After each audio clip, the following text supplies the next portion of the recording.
Welcome back. You're watching BT Vancouver. It is 8:16 on this Wednesday morning. Well, thousands of Mountain Equipment Co-op members have added their voices in opposition to the sale of the Canadian company. And now an online petition has been launched and already has almost 30,000 signatures. And joining us now to talk more about this is Steve Jones, one of the voices behind the petition. Good morning, Steve. Good morning.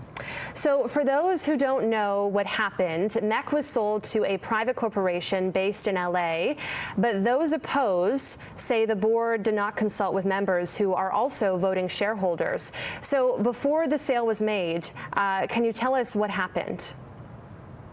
Yeah, so I mean, it sounds like based on the documents that are being made available through the CCAA proceedings, that the board has been, aware of some financial troubles for quite some time, and in recent months has reached out to as many as 224 different organizations to look for financing, whether that was in the form of a loan or sales of some or all of their assets.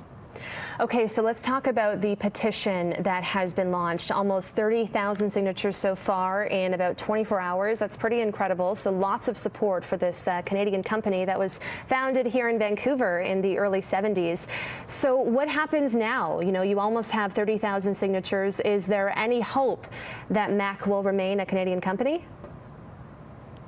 I really hope there is, and with the petition, it's interesting because there's different parties. I didn't start the petition myself. There's people who are starting a Facebook group. Members from across the country have just very quickly come together and said, we'd like to see this saved.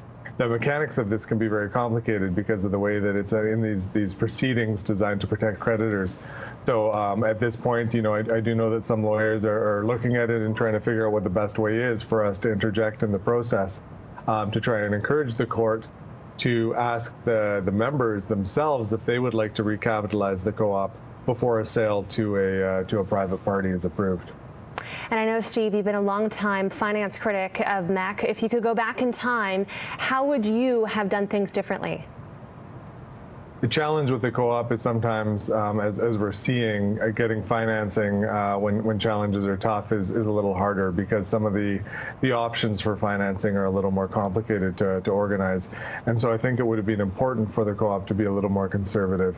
Obviously no one could have seen the pandemic, but there's a number of situations that could have happened, whether it was increased competition from online vendors or other sources that could have put us in a challenging situation. So I would have gone back.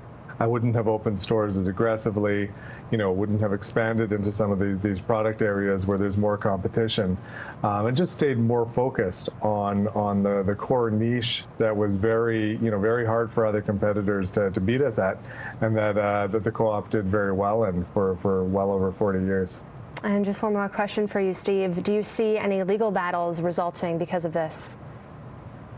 I think it's important that whatever happens fairly quickly, and that we're conscious of the fact that there are a lot of employees and their livelihoods are on the line as well. So, I hope that this doesn't necessarily result in any legal battles. I hope that instead the court would consider giving the members a short period of time in which they could step forward and recapitalize the co-op themselves before a private sale is made. It already is under CCAA proceedings, and so the comeback hearing will be September 24th in the courts.